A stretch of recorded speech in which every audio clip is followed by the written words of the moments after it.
नमस्कार, अध्ययन अड्डा यूट्यूब चैनल पर मैं दुष्यंत सिंह एक बार फिर से आप सभी लोगों का बहुत बहुत स्वागत करता हूं। इस उम्मीद के साथ कि आप सभी अच्छे होंगे, स्वस्थ होंगे, आपकी पढ़ाई लिखाई भी बहुत अच्छी तरीके से चल रही होगी। ग्राम समाज विकास हम पढ़ रहे हैं यूपी लेखपाल के लिए। सिलेबस लगभग कंप्लीट है। कुछ सीरीज़ हमने क्वेश्चंस की चला रखी थी, लगभग 4 वीडियो उस पर आप देख चुके हैं। मतलब 4 क्वेश्चंस की सीरीज़ हम पहले देख चुके हैं, जिसमें हमने 40 क्वेश्चंस को डिस्कस किया था। ये उसी क्रम में 5वीं सीरीज है, जिसमें हम 40 मोस्ट इंपॉर्टेंट क्वेश्चंस को विद एक्सप्लेनेशन यहाँ पर देखेंगे। और क्लास स्टार्ट करने से पहले आप लोगों से मैं कहना चाहता हूँ, जैसे आप सभी लोग बहुत सारे कमेंट करते हैं इस सीरीज़ के बारे में कि सर जो क्वेश्चंस की सीरीज़ है उसे लगातार कंटिन्यू रखिए। अब देखिए, मुझे व्यूज़ लेने होते या मुझे बहुत सारी वीडियोस अपलोड करनी होती क्यों, तो मैं डेली कुछ ना कुछ आपके लिए अपलोड करता रहता। 2 दिन अगर वीडियो क्वेश्चन सीरीज़ वाली जो नहीं आती तो आप समझते हैं कि मैं गायब हो गया। तो ये भ्रम जो है आपका, इसे दूर करिए। इस तरीके की कोई बात नहीं है और मुझे यहाँ से जितना कंटेंट आपको प्रोवाइड करना है उसका मुझे पूरा आइडिया है। ठीक है, सिलेबस की बात करें तो लगभग कंप्लीट है। अब प्रत्येक चैप्टर से कौन कौन से क्वेश्चन लेने हैं, मैं जो क्वेश्चन ले रहा हूँ आपको मुझे पूरा आइडिया है कि मुझे पूरा सिलेबस इन क्वेश्चंस के थ्रू कवर करना है। जितने भी चैप्टर हैं उन चैप्टर के हिसाब से कितने क्वेश्चंस मुझे आपको देने हैं उसका मुझे पूरा आइडिया है। तो आप ये इस तरह की बात अपने दिमाग में अगर आपके चल रही हो कि क्वेश्चन की सीरीज़ बंद हो जाती है तो पता नहीं हमारा सिलेबस कंप्लीट होगा कि नहीं होगा, वो सिलेबस जो है मैंने वीडियोस के माध्यम से कंप्लीट करा है। उसमें 1-2 टॉपिक बचे हैं। जैसे अगर योजनाओं की बात करें तो विशेष रूप से मैं योजनाओं की कह रहा हूँ। पुरानी योजनाएं लगभग मैं कंप्लीट करा चुका हूँ और न्यू जो पॉलिसी है, नई जो योजनाएं हैं उनके लिए या तो 100% मैं बता रहा हूँ 100%, या तो कल शाम को आपको संडे को वीडियो मिल जाएगा।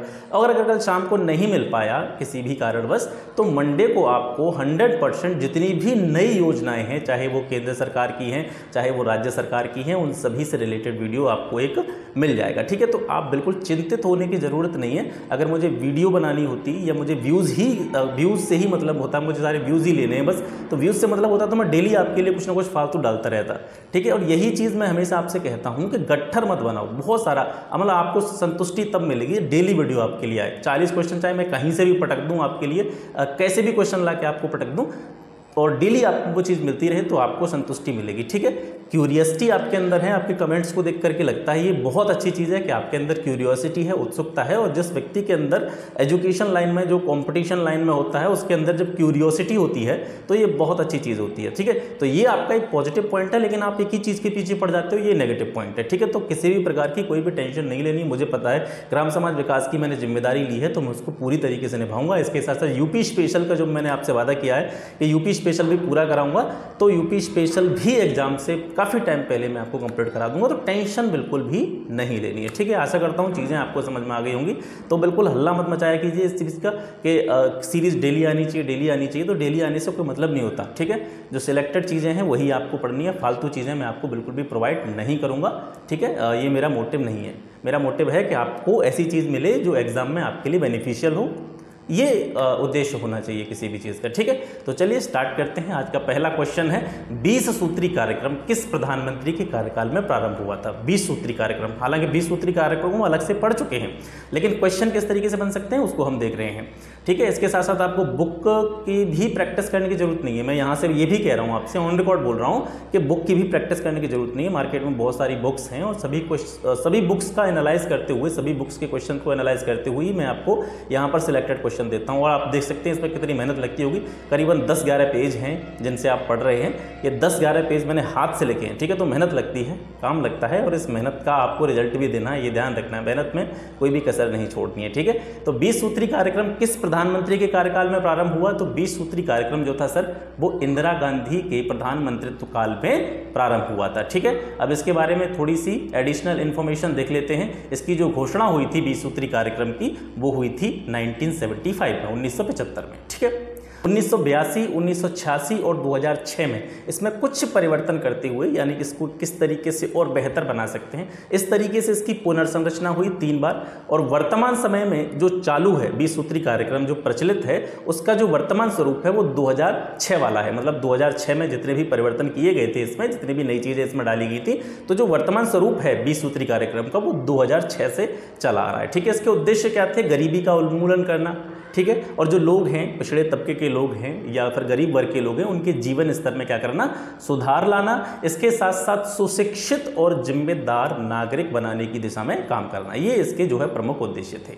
ठीक है, ये जो काम करता है 20 सूत्री कार्यक्रम 4 स्तरों पे काम करता है। इसके जो 4 लेवल हैं वो कौन कौन से हैं? विकास खंड स्तर, जो आपका ब्लॉक होता है, ब्लॉक लेवल पे जो है जाकर के काम करता है, डिस्ट्रिक्ट लेवल पे काम करता है, स्टेट लेवल पे काम करता है, इसके साथ साथ सेंट्रल लेवल पे कार्य करता है। मतलब अगर आपसे पूछा जाए कि 20 सूत्री कार्यक्रम के 4 जो लेवल हैं, 4 जो स्तर हैं, वो कौन से हैं? तो विकास खंड स्तर, जनपद स्तर, राज्य स्तर और केंद्र स्तर। ठीक है, अब कुछ महत्वपूर्ण जानकारी यहाँ से देखिए कि राज्य स्तर पर जो मंडल होते हैं या जो आपके जिले होते हैं, जनपद होते हैं, उनकी जो रैंक निर्धारित की जाती है 20 सूत्री कार्यक्रम में, उसका फॉर्मूला क्या है?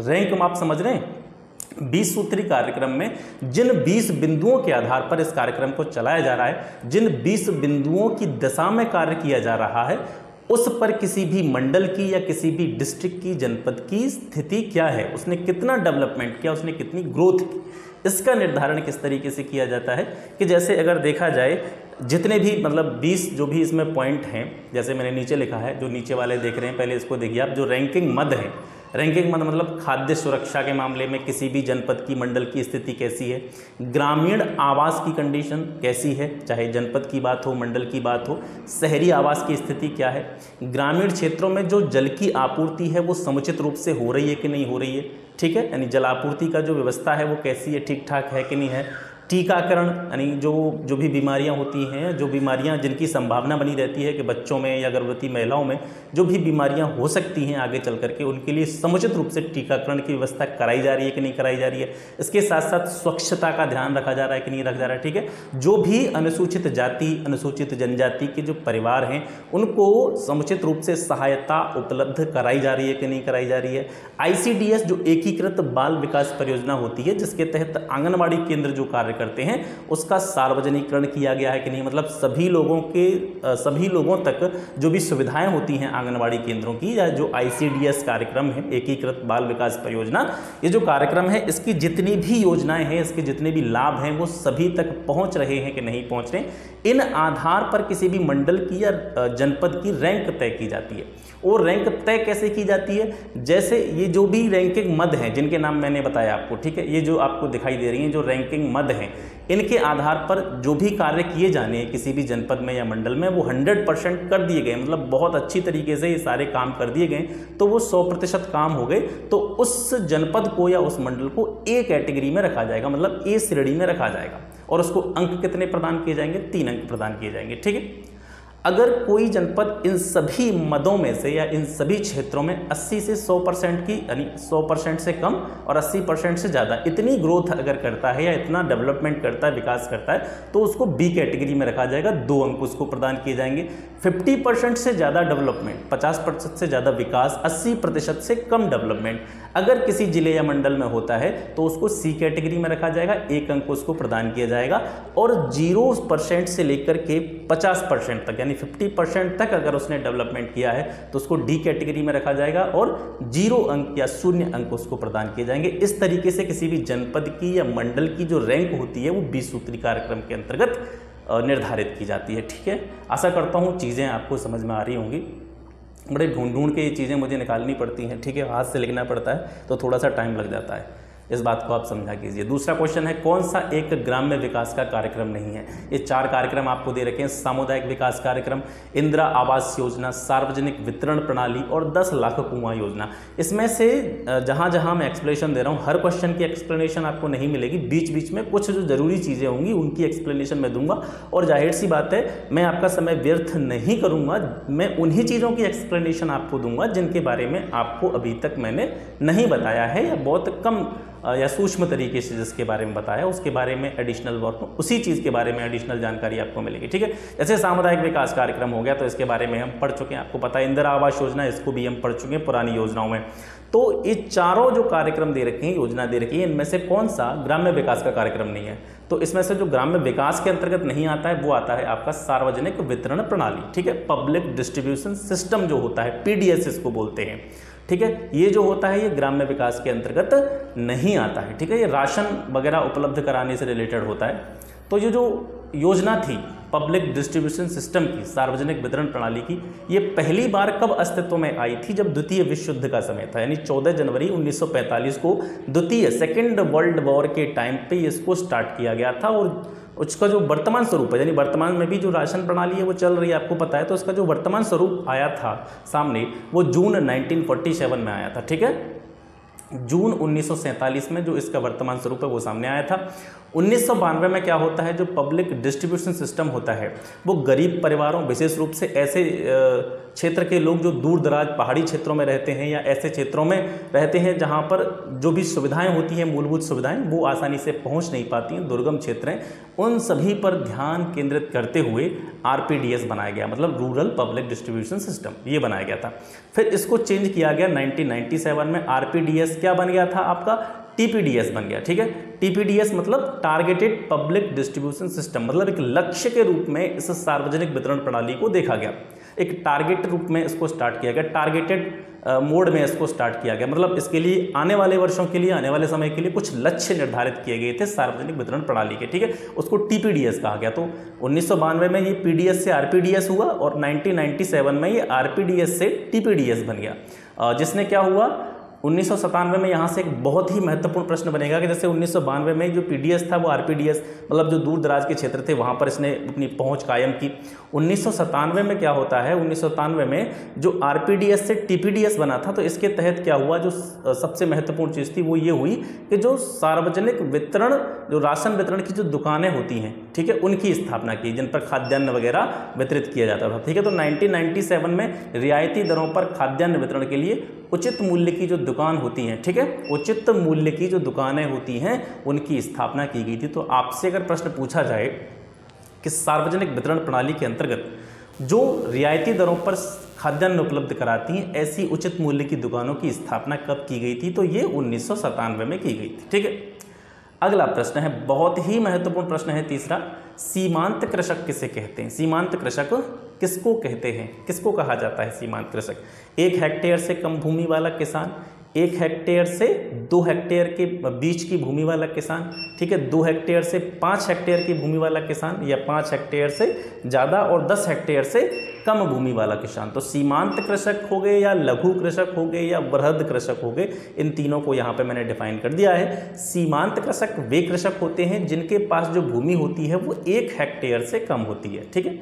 1 हेक्टेयर से कम भूमि का मालिक जो होता है, किसान जो होता है, उसको हम कहते हैं सीमांत कृषक। लघु कृषक किसको कहा जाता है? जिसके पास जो भूमि होती है 1 हेक्टेयर से ज़्यादा हो और 2 हेक्टेयर से कम हो। 1 हेक्टेयर से 2 हेक्टेयर के बीच में जो भूमि जिस किसान के पास होती है उसको कहते हैं लघु कृषक। वृहद कृषक वे होते हैं जिनके पास भूमि 10 हेक्टेयर से अधिक होती है और इसकी अधिकतम सीमा का निर्धारण अभी तक नहीं किया गया है। मतलब 10 हेक्टेयर से अधिक है तो कितनी भी अधिक हो सकती है, ठीक है। तो ये वृहद कृषक की कैटेगरी में आते हैं या इनको जमींदार वगैरह भी कह देते हैं। अब जो इधर आपको दिख रहे हैं राइट साइड में, जिसको मैं अंडरलाइन कर रहा हूँ, ये चीज़ें देखिए, जो अंतिम कृषि गणना हुई थी, कृषि की भी एक जो है सेंसस होता है, जैसे जनगणना होती है तो ऐसी कृषि की भी एक गणना होती है। 2010-11 में ये लास्ट हुई है, ठीक है, 2010-11 में। तो 2010-11 की जो कृषि गणना है उसके आधार पर भारत में जो सीमांत कृषक हैं उनकी संख्या सबसे ज़्यादा है, लगभग 68% किसान जो हैं वो कैसे हैं, सीमांत कृषक हैं। लघु कृषकों की संख्या लगभग 10% है और वृहद कृषकों की संख्या जो है अपने पास कितनी है, 4.98% है। ये बहुत ही इंपॉर्टेंट डाटा है, इसको आप याद रखेंगे, ठीक है। आगे देखते हैं, योजना आयोग ने किसे विकासात्मक आयोजन की आधारभूत इकाई माना है? जो योजना आयोग होता है, जिसको वर्तमान में नीति आयोग के नाम से जाना जाता है, तो उसके द्वारा विकासात्मक आयोजन की जो आधारभूत इकाई है वो किसे माना है? वो माना है विकास खंड को या ब्लॉक को, ठीक है। ये कैसे माना है? यानी कि अगर हम जो मूलभूत इकाई है उस जिला रखेंगे या तहसील रखेंगे या न्याय पंचायत रखेंगे, तो जो बहुत ज़्यादा कह सकते हैं कि जो सबसे निचला वर्ग है वो कहीं ना कहीं छूट जाएगा। जिला लेवल को अगर हम विकास की आधारभूत इकाई मान करके चलेंगे तो जिला लेवल पर काम ज़्यादा होगा, ठीक है। और विकास खंड स्तर को अगर विकासात्मक इकाई की जो विकास की आधारभूत इकाई मान करके चलेंगे तो विकास खंड के अंतर्गत क्या होते हैं, बहुत सारे गाँव होते हैं, ब्लॉक के अंदर बहुत सारे गाँव होते हैं। तो जो विकास की प्रक्रिया है वो कहाँ से स्टार्ट होनी चाहिए?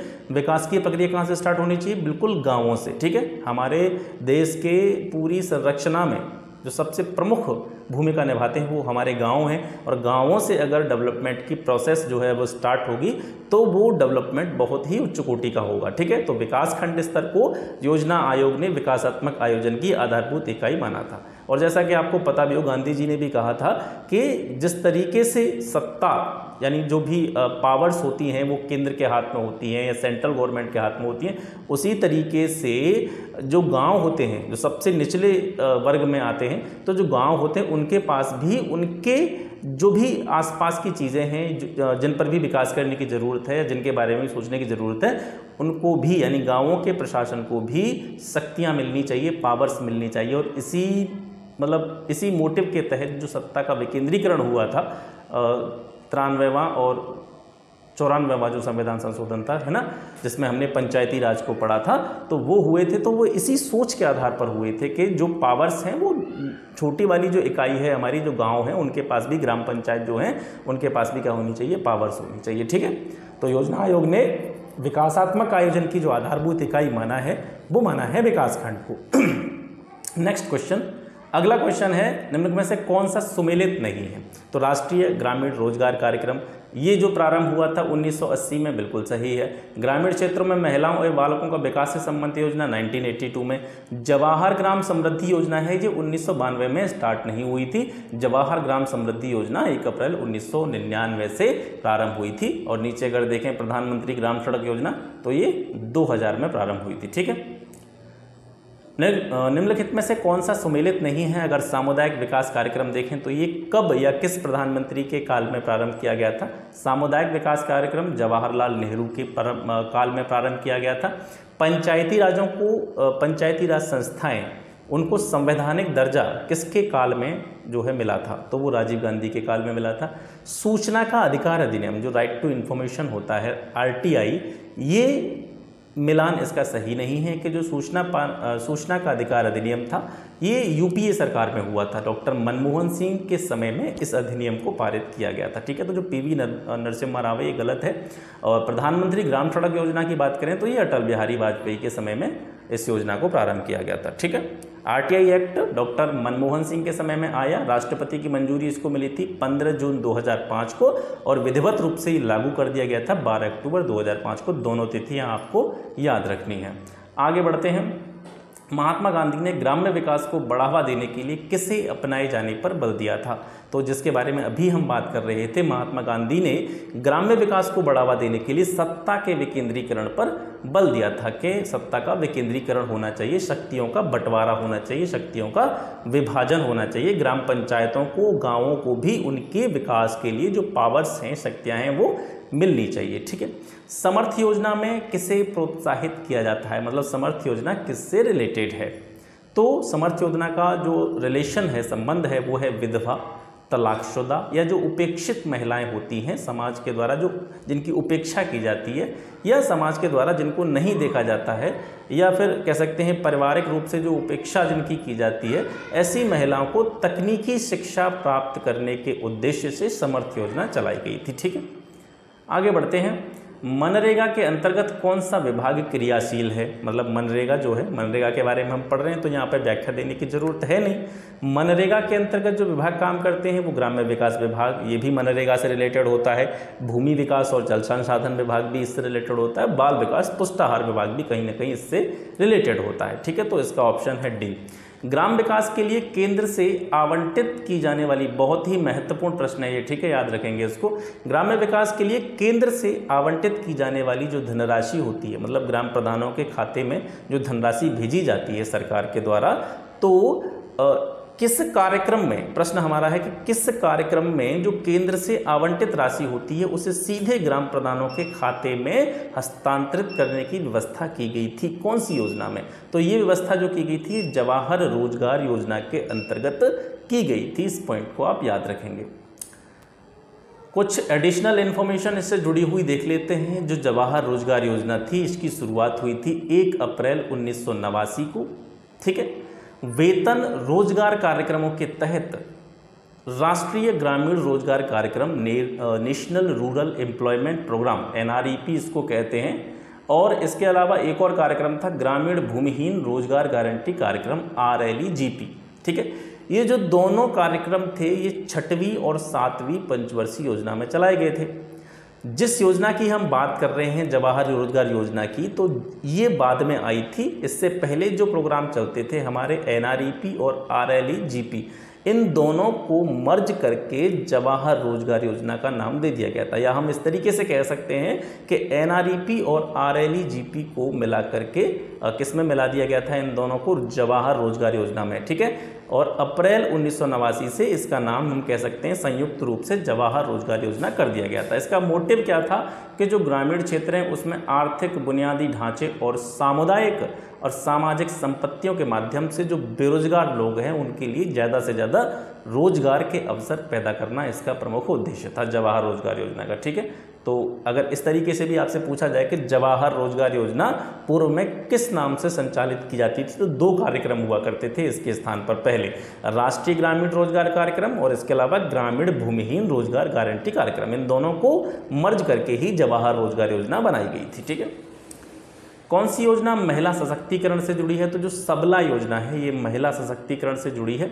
सबला के बारे में कुछ एडिशनल इन्फॉर्मेशन देख लेते हैं। ये जो योजना है सबला योजना, ये मनमोहन सिंह की सरकार में 1 अप्रैल 2011 को स्टार्ट हुई थी। ठीक है, और ये किसके द्वारा कार्यान्वित की जाती है, मतलब कौन सा डिपार्टमेंट इसको कार्यान्वित करता है, कौन सा डिपार्टमेंट इसको रन करता है, तो महिला एवं बाल विकास मंत्रालय इसके द्वारा ये जो सबला योजना है ये कार्यान्वित की जाती है। इसमें क्या होता है, जो 11 से 18 वर्ष की किशोरियां होती हैं उनको जीवन बदलने वाले कौशल, इसके साथ साथ क्वालिटी एजुकेशन और उनके हेल्थ से जुड़ी हुई जो देखभाल होती है वो प्रदान की जाती है। सबला योजना का जो अन्य नाम है ये भी आपसे पूछा जा सकता है, इसे राजीव गांधी किशोरी सशक्तिकरण योजना के नाम से भी जाना जाता है। ठीक है, तो राजीव गांधी किशोरी सशक्तिकरण योजना या सबला योजना ये दोनों एक ही हैं। ट्राइसेम योजना का संबंध निम्न में से किससे था, ट्राइसेम के बारे में भी हम बात कर चुके हैं, पढ़ चुके हैं पुरानी योजनाओं में। ठीक है, तो यहाँ पर इसकी एक्सप्लेनेशन नहीं देंगे, केवल यहाँ पर ये बात करेंगे जो ट्राइसेम योजना थी इसका संबंध किससे था, तो निर्धनता निवारण कार्यक्रम के रूप में ट्राइसेम को जाना जाता है। केंद्र सरकार की महत्वाकांक्षी जनधन योजना, जनधन योजना का जो नारा था वो क्या था, जनधन योजना का नारा था मेरा खाता भाग्य विधाता। ठीक है, आप याद रखेंगे जनधन योजना का जो कह सकते हैं नारा था वो था मेरा खाता भाग्य विधाता। अगला क्वेश्चन है केंद्रीय ऊर्जा मंत्रालय के द्वारा प्रारंभ की गई प्रधानमंत्री सहज बिजली हर घर योजना के तहत जो वेब पोर्टल प्रारंभ किया गया था उसका नाम क्या है। ठीक है, तो प्रधानमंत्री सहज बिजली हर घर योजना के तहत जो पोर्टल प्रारंभ किया गया था उसका नाम है सौभाग्य। और एक चीज़ और यहाँ से आप समझ लें कि जो ये जो योजना का नाम है प्रधानमंत्री सहज बिजली हर घर योजना, इस योजना को सौभाग्य योजना भी कहा जाता है। ठीक है, और इस योजना को हम पुरानी योजनाओं में पढ़ चुके हैं, तो एडिशनल इन्फॉर्मेशन इसके बारे में जानने की आवश्यकता नहीं है। ठीक है, जहाँ जहाँ मुझे ऐसा लगेगा कि इस जगह पर एक्सप्लेनेशन देने की ज़रूरत है तो उसी जगह पर मैंने आपके लिए व्याख्याएं लिखी हैं। पुरानी योजनाएं लगभग देखा जाए तो हम कवर कर चुके हैं। नई योजनाएं जो हैं, जैसा कि मैंने आपसे कहा है, या तो संडे को यानी कल शाम को आपको वीडियो मिल जाएगा। नई योजना जितनी भी योजना है 2020-21 की सेंट्रल गवर्नमेंट की हो या फिर स्टेट गवर्नमेंट की हो, उनका अगर कल नहीं हो पाया, अगर किसी कारणवश नहीं हो पाया तो मंडे को 100% आपको योजनाएँ बिल्कुल आपकी कंप्लीट खत्म कर देंगे। ठीक है, जिला ग्राम्य विकास अधिकरण का क्या अर्थ है, जिला ग्राम्य विकास अधिकरण का क्या अर्थ है, ग्रामीण विकास के लिए योजनाएं बनाना, ये भी इसका कार्य होता है। शासन से जो भी ग्रांट मिलती है, अनुदान मिलता है, उसका ग्राम पंचायतों को आवंटन करना, बंटवारा करना, ये भी इसका काम होता है। इसके अलावा जितनी भी विकास से जुड़ी हुई परियोजनाएं होती हैं उनका अनुमोदन करने का कार्य भी इसका होता है। तो ऑप्शन डी अपना सही है।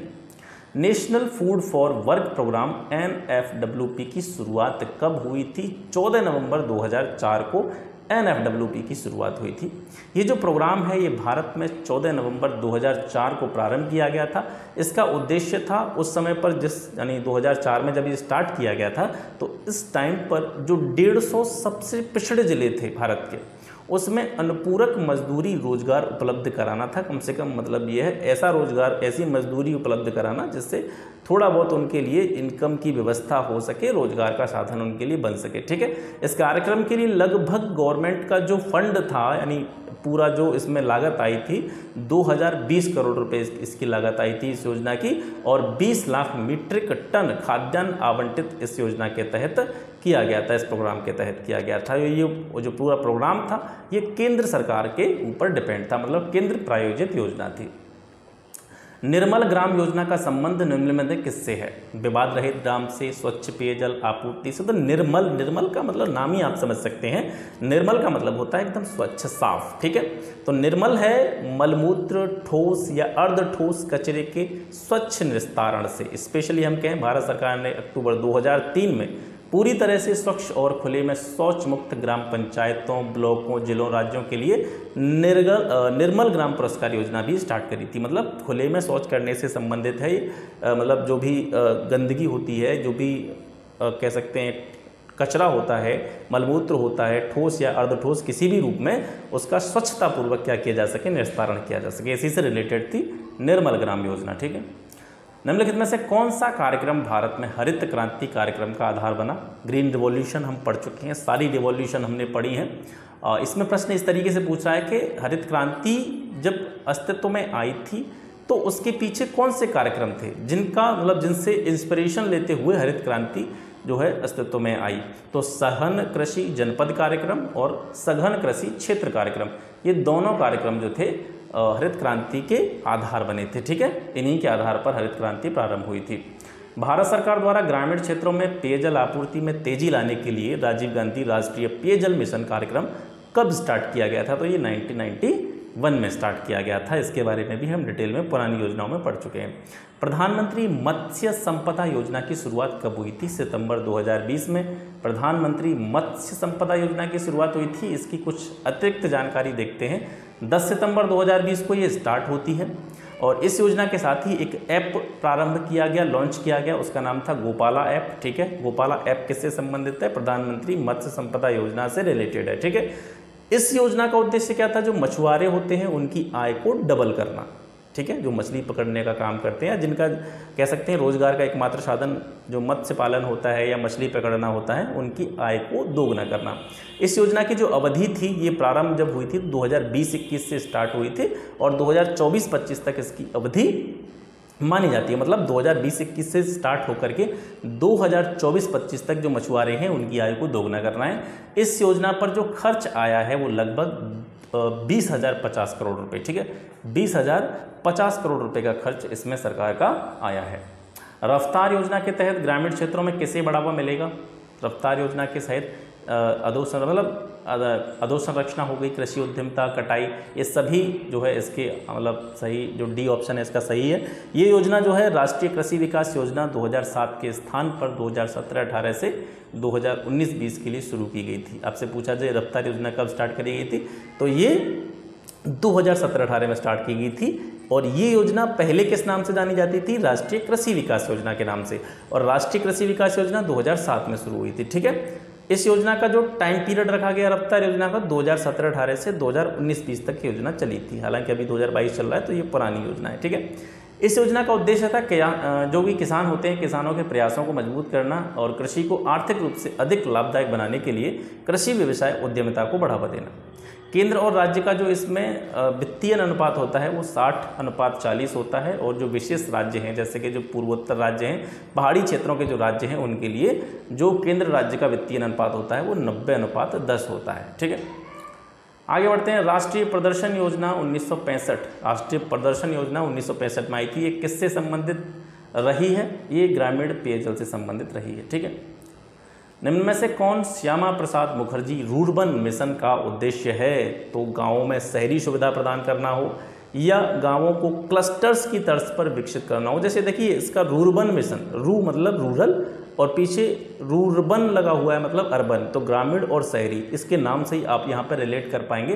तो जो रूर्बन मिशन था श्यामा प्रसाद मुखर्जी का, तो गाँवों में शहरी सुविधा मतलब गाँवों में शहरों जैसी सुविधाएं उपलब्ध कराना, गाँवों को क्लस्टर एक जोन की तरह उनका डेवलपमेंट करना, स्वास्थ्य केंद्र की सुविधा बढ़ाना, ये सभी जो उद्देश्य थे, ये सभी उद्देश्य श्यामा प्रसाद मुखर्जी रूर्बन मिशन के थे। ठीक है, इस मिशन को कब स्टार्ट किया गया था? 16 अगस्त 2015 को याद रखेंगे। सांसद आदर्श ग्राम योजना की शुरुआत 2014 में किसके जन्म दिवस पर की गई थी? सांसद आदर्श ग्राम योजना को हम डिटेल में पहले पढ़ चुके हैं, ठीक है, लेकिन प्रश्न किस तरीके से है कि इस योजना की शुरुआत 2014 में क्लियर हो गया, किसके जन्म दिवस पर हुई थी? तो जयप्रकाश नारायण के जन्म दिवस पर ही सांसद आदर्श ग्राम योजना को प्रारंभ किया गया था। निम्न में से कौन कुसुम योजना के संबंध में सही नहीं है? कौन सा तथ्य कुसुम योजना के संबंध में सही नहीं है? तो कुसुम योजना जो है, इसके तहत 17 से 50 लाख कृषि पंप प्रदान करने का लक्ष्य है। कृषि पंप मतलब जिनसे सिंचाई की व्यवस्था की जाती है। ठीक है, केंद्र सरकार द्वारा इस पर लगभग 34,422 करोड़ रुपए का खर्च किया जाना है, ये भी सही है। दोनों इसके जो तथ्य हैं सही हैं, और ये एक तरह से कह सकते हैं एक सौर ऊर्जा से जुड़ी हुई परियोजना है, जो पंप प्रदान किए जाएंगे, कृषि पंप यानी सोलर पंप प्रदान किए जाएंगे, जिनके द्वारा ज़मीन से पानी निकालने के लिए, जो आप देखे होंगे गाँव में जो पानी निकालने के लिए नॉर्मली हम बिजली का यूज़ करते हैं ना, तो उस जगह पर सोलर लाइट का यूज होगा। और इस पर 17 से 50 लाख कृषि पंप हमको जो है डिस्ट्रीब्यूट करने हैं गवर्नमेंट को, और केंद्र सरकार द्वारा जो पूरा खर्चा आया है इस पर लगभग 34,422 करोड़ रुपए खर्चा आया है। और इस ऊर्जा का, इससे जो एनर्जी मिलेगी, इस ऊर्जा का उपयोग सिंचाई की ज़रूरतों को पूरा करने में किया जा सकेगा। जो तीसरा ऑप्शन है ये गलत है इसका, इस ऊर्जा को केवल घरेलू उपयोग में किया जा सकेगा, तो ऐसी बात नहीं है। घरेलू के साथ साथ इसका उपयोग जो है सिंचाई ज़रूरतों में किया जा सकेगा।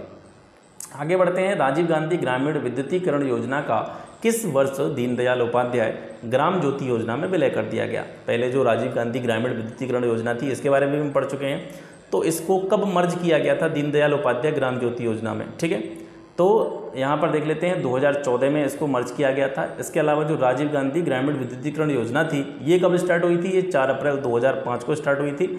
इसका उद्देश्य था जो ग्रामीण परिवार हैं उनको निःशुल्क बिजली कनेक्शन मिले। 2014 में इसको दीनदयाल उपाध्याय ग्राम ज्योति योजना में विलय कर दिया गया। केंद्र और राज्य का जो वित्तीय अनुपात है इस योजना में वो 60:40 है। ठीक है, आगे बढ़ते हैं। वित्तीय समावेशन को बढ़ावा देने के लिए कौन सी योजना वर्ष 2014 में स्टार्ट करी गई थी? तो जनधन योजना, ये वित्तीय समावेशन को बढ़ावा देने के लिए स्टार्ट की गई थी। सबके लिए आवास मिशन 2022 का प्रमुख लक्ष्य कौन सा है? सबके लिए आवास मिशन 2022 का लक्ष्य, इसका लक्ष्य है सभी को आवास उपलब्ध हो, ये तो इसका लक्ष्य है ही। इसके अलावा जो आवास है या घर बनाने के लिए लोगों को सस्ता लोन मिल सके, सस्ता ऋण मिल सके, ये भी इसका एक उद्देश्य है। इसके अलावा जिनके पास पुराने मकान हैं वो अच्छी हालत में नहीं है, उनका रिनोवेशन कराने के लिए, पुराने घरों का विस्तार करने के लिए भी जो है ये मिशन जाना गया था। ठीक है, तो उपरोक्त सभी जो है इसका ऑप्शन है। भारत नेट परियोजना के प्रथम चरण के तहत कितने ग्राम पंचायतों को ब्रॉडबैंड से जोड़ा गया था? पहले चरण के दौरान। ठीक है, पहले चरण के दौरान इसके लगभग 1 लाख जो ग्राम पंचायतें थी उनको ब्रॉडबैंड सर्विस से जोड़ा गया था। ये जो भारत नेट परियोजना थी ये 2015 में स्टार्ट हुई थी। पहले चरण ने दिसंबर 2017 तक 1 लाख ग्राम पंचायतों को ब्रॉडबैंड से जोड़ दिया। दूसरे चरण में जो लक्ष्य रखा गया था वो है 1.5 लाख ग्राम पंचायतों को ब्रॉडबैंड से जोड़ना। ठीक है, इसे पहले किस नाम से जाना जाता था भारत नेट परियोजना को? यानी भारत नेट परियोजना जो नाम आया है ये तो 2015 में आया है। इससे पहले इसको क्या कहते थे? इससे पहले कहते थे इसको राष्ट्रीय ऑप्टिकल फाइबर नेटवर्क। ठीक है, राष्ट्रीय ऑप्टिकल फाइबर नेटवर्क के नाम से इसको जाना जाता था। और इसे कब लॉन्च किया गया था? इसको अक्टूबर 2011 में लॉन्च किया गया था। अक्टूबर 2011 में राष्ट्रीय ऑप्टिकल फाइबर नेटवर्क, और फिर 2015 में इसका नाम चेंज करके किया गया भारत नेट परियोजना। ठीक है, अब इसमें कौन कौन इसकी हेल्प करता है? मतलब ये जो काम भारत नेट परियोजना कर रही है, भारत नेट परियोजना के अंदर जो भी कार्य किए जा रहे हैं इसमें BSNL हो गया, पावर ग्रिड हो गया, रेलटेल, ठीक है, इसके द्वारा इनका कार्य निष्पादित किया जा रहा है। और जो मेन रिस्पॉन्सिबल कंपनी है इसके लिए, जो उत्तरदायी कंपनी है जिसके कह सकते हैं कि जिसके द्वारा इसको कार्यान्वित किया जा रहा है वो है BBNL। BBNL का मतलब है Bharat broadband network limited. Bharat broadband network limited Bharat net परियोजना के कार्यान्वयन के लिए सबसे उत्तरदायी संस्था है। ठीक है, अब इस भारत नेट योजना का जो तीसरा चरण है वो उसकी अवधि भी आपसे पूछी जा सकती है। तो 2019 से लेकर के 23 तक इसकी तीसरी जो चरण की अवधि है वो निर्धारित की गई है। निम्नलिखित में से कौन आत्मनिर्भर भारत अभियान के संबंध में सही नहीं है? आत्मनिर्भर भारत अभियान, ठीक है, ये चारों ऑप्शन देखिए आप। इसके तहत 20 लाख करोड़ रुपए के पैकेज की घोषणा की गई है, सत्य बात। इसके तहत स्थानीय उत्पादों को बढ़ावा दिया जाएगा, मतलब किसी भी क्षेत्र विशेष में या कोई भी क्षेत्र विशेष किसी विशेष उत्पाद के नाम से जाना जाता है या किसी विशेष प्रोडक्ट के नाम से जाना जाता है, तो उसको बढ़ावा देने का कार्य किया जाएगा आत्मनिर्भर भारत अभियान के तहत। इसके अलावा पंचायतों को आत्मनिर्भर बनाने का कार्य भी इस आत्मनिर्भर भारत अभियान के तहत किया जाएगा। इसका जो पहला ऑप्शन है ये सही नहीं है। इसकी घोषणा वित्त मंत्री निर्मला सीतारमण ने की थी, तो निर्मला सीतारमण जी ने इसकी घोषणा नहीं की थी। इस अभियान की घोषणा जो की थी वो प्रधानमंत्री नरेंद्र मोदी ने 12 मई 2020 को की थी आत्मनिर्भर भारत अभियान की। ठीक है, आगे चलते हैं। कस्तूरबा गांधी बालिका विद्यालय योजना के अंतर्गत किन परिवारों से संबंधित लड़कियों की प्राथमिक स्तर पर आवासीय विद्यालयों के माध्यम से शिक्षा प्रदान की जाती है। कस्तूरबा गांधी जो विद्यालय हैं उनके द्वारा कौन से परिवारों की जो लड़कियां हैं उनको जो प्राइमरी एजुकेशन है, प्राथमिक शिक्षा है, वो आवासीय विद्यालयों के माध्यम से प्रदान की जा रही है। SC ST वाले या अल्पसंख्यक समुदाय वाले या अन्य पिछड़ा वर्ग वाले, तो इसके लिए सभी वर्ग, यानी चाहे वो अनुसूचित जाति से संबंध रखते हों, अनुसूचित जनजाति से संबंध रखते हों, माइनॉरिटी कम्युनिटी से संबंध रखते हों या फिर अदर बैकवर्ड क्लासेस से रिलेटेड हों, सभी के लिए ये योजना जो है कार्य करती है।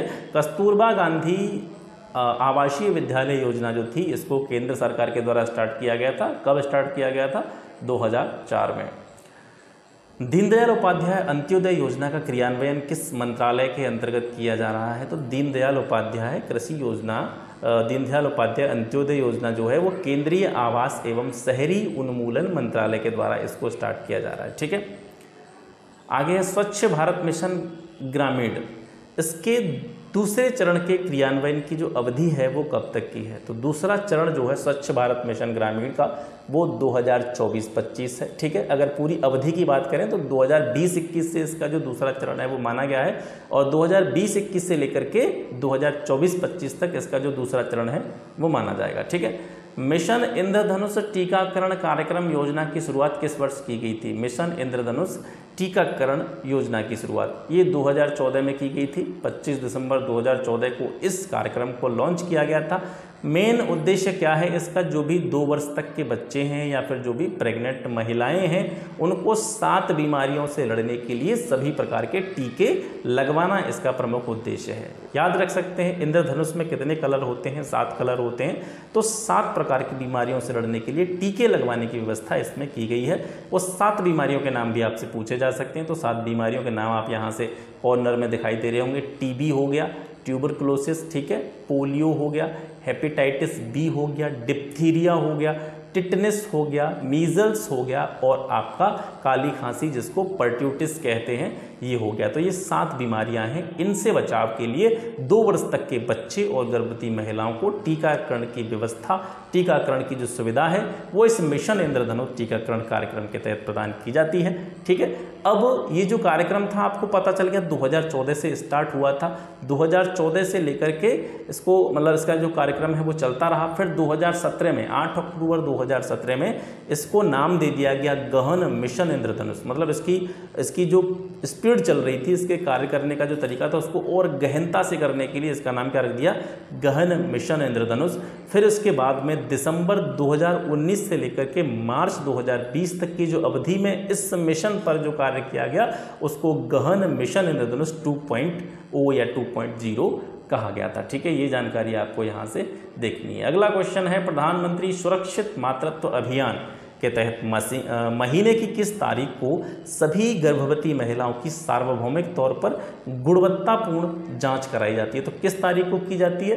10 तारीख को जितने भी सरकारी अस्पताल होते हैं, प्राथमिक स्वास्थ्य केंद्र होते हैं, प्रधानमंत्री सुरक्षित मातृत्व अभियान के तहत हर महीने की 10 तारीख को जितनी भी गर्भवती महिलाएं होती हैं उनको किन किन जाँचों की आवश्यकता है, उन सभी जांचों की गुणवत्तापूर्ण जांच जो है सरकारी जो भी स्वास्थ्य केंद्र होते हैं वहां पर की जाती है। ठीक है, राष्ट्रीय पोषण अभियान के तहत किस वर्ष तक भारत को कुपोषण मुक्त भारत का निर्माण करना है?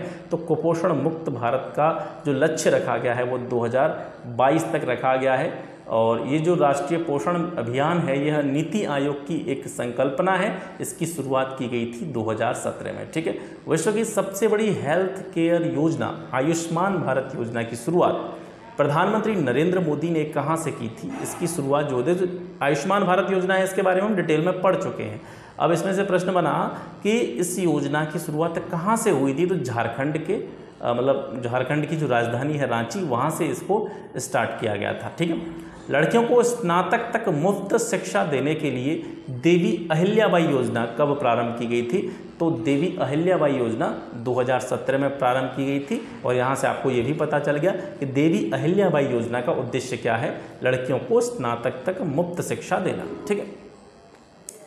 निम्नलिखित में से कौन रोजगार छतरी योजना का मुख्य उद्देश्य है? तो रोजगार छतरी योजना का जो मुख्य उद्देश्य है वो ये है कि जो भी SC वर्ग के गरीब व्यक्ति होते हैं, अनुसूचित जाति के जो भी गरीब व्यक्ति होते हैं, उनका सर्वांगीण विकास करना। ये योजना जो थी 18 जुलाई 2020 को स्टार्ट की गई थी। ठीक है।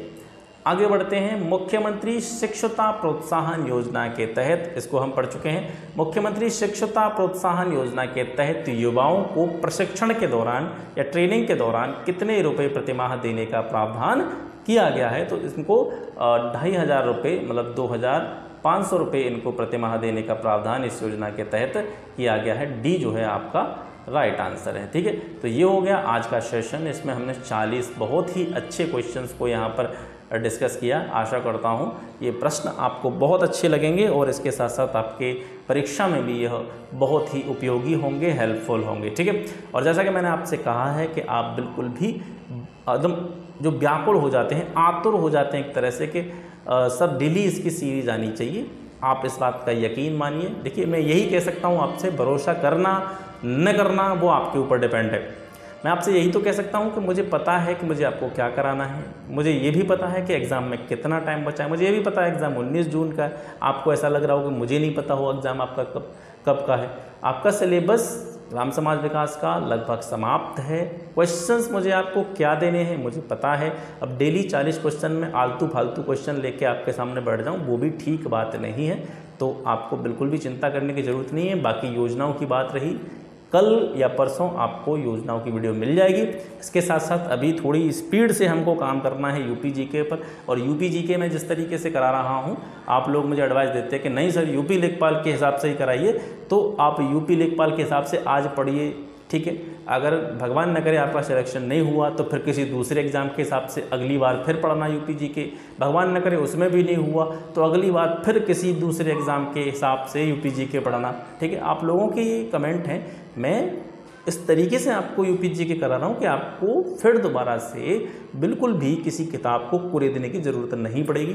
जिस तरीके से मैं यूपी जीके आपको कंप्लीट करा रहा हूँ, जो भी चीज़ें बदलती रहती हैं, जो करंट वाले पोर्शन हैं, जो चीज़ें अपडेट होती रहती हैं, उन चीज़ों को आपको देखना पड़ेगा। जो भी स्टैटिक चीज़ें हैं उनको एक बार आप यहाँ से पढ़ लेंगे। विद कॉन्सेप्ट में आपको फैक्ट सहित पूरी चीज़ें क्लियर करा दूंगा। तो यकीन मानिए आप किसी भी पेड कोर्स में जाकर के देख लीजिए, इतनी डिटेल में जो मैं यूपी जीके करा रहा हूँ वहाँ पे भी नहीं मिलेगी आपको। बस बड़बड़ मचा देते हैं किसी एग्जाम के लिए। आपको बहुत अच्छी तरीके से मैं पढ़ाने की कोशिश कर रहा हूँ, आपको बहुत अच्छी चीज़ें मैं आपको प्रोवाइड कर रहा हूँ। तो उनकी जो इम्पोर्टेंस है उसको समझिए। ठीक है। और दूसरी चीज़, आप मुझे पता है आप लोगों के दिमाग में बहुत सारी चीज़ें चल रही होंगी। सबसे ज़्यादा जो व्याकुलता आपके दिमाग में होगी वो परसेंटाइल को लेकर के होगी, मैं समझ सकता हूँ। इसीलिए मैंने आपसे पूछा था कि किसकी कितनी परसेंटाइल है। इसके ऊपर वीडियो कल शाम को हम बनाएंगे और संभव हुआ तो लाइव भी आ जाएंगे पहली बार। ठीक है। लाइव आने की भी कोशिश करेंगे। देखता हूँ, मैं कभी लाइव स्ट्रीमिंग मैंने करी नहीं है यूट्यूब पे। कोशिश करूँगा कि लाइव आकर के आप सभी लोगों से डिस्कशन हो संडे को कल, और आपकी जो भी समस्याएं हैं उनका उचित समाधान या उचित सलाह देने की मैं प्रयास करूँगा। और परसेंटाइल के चक्कर में मत पड़िए। ठीक है। देखिए जो होना है वो तो होगा। दूसरी चीज़, आपको केवल ये सोचना है कि आपके पास ऑप्शन क्या है। परसेंटाइल मान लीजिए आपकी कम है, हो सकता है आप शॉर्ट लिस्ट ना हो लेखपाल के लिए, तो क्या पढ़ना बंद कर दोगे? पढ़ना तो जारी रखोगे ना, ऐसा तो है नहीं। ये दिक्कतें सिर्फ उस टाइप के बच्चों को होती हैं, ये दिक्कतें सिर्फ उस टाइप के स्टूडेंट्स को होती हैं जो किसी एक परीक्षा को अपने जीवन का आधार मान लेते हैं। आप में से ज़्यादातर लोग ये सोच सके होंगे, मतलब ये मान चुके होंगे अपनी लाइफ में कि जो है जीवन में हमारे में तो वो लेखपाल है, लेखपाल के अलावा कुछ नहीं है। लेखपाल इस दुनिया का सबसे बड़ा पद है, ये आप मान चुके होंगे। ठीक है। तो इस तरह की चीज़ें अगर दिमाग में रखेंगे तो प्रेशर आएगा। इस तरह की चीज़ें अगर दिमाग में लाएंगे तो आपको डिप्रेशन होगा। मन नहीं लग रहा है पढ़ने में, कमेंट कर रहे हैं मन नहीं लग रहा है, क्यों नहीं लगेगा मन? मन लगाइए। अगर मन न लगे तो अपने माता पिता की तरफ देखिए, ऐसे लोगों की तरफ देखिए जो आपके ऊपर कटाक्ष करते हैं, ऐसे लोगों की तरफ देखिए जो हमेशा आपकी बुराई करते हैं, ऐसे लोगों के बारे में सोचिए जो हमेशा ये कहते हैं कि आप जीवन में कुछ नहीं कर सकते। मोटिवेशन लीजिए वहाँ से, ठीक है। और सबसे बड़ा मोटिवेशन आपके माता पिता होते हैं, उनकी तरफ देखिए। आपको उन्होंने पढ़ा लिखा करके इतना बड़ा किया, एजुकेशन दे रहे हैं, खाने पीने की व्यवस्था करते हैं, आप सभी चीज़, आपकी हर चीज़ का ख्याल रखते हैं, और आप कहते हो कि पढ़ने में मन नहीं लगता। कैसे नहीं लगेगा भाई? ऐसा तुम सोच भी कैसे सकते हो? गलत बातें हैं। इसके बारे में विस्तृत रूप से चर्चा करेंगे कल। आपकी जो भी दिमाग की जो कन्फ्यूजन है उसको दूर करने का प्रयास करूँगा। जो प्रेशर, जो लोड बेफिजूल का आपने ले रखा है उसको भी दूर करने का प्रयास कल करेंगे। तो फिर मिलते हैं आपसे एक नए टॉपिक के साथ एक अलग वीडियो में। तब तक के लिए नमस्कार, जय हिंद।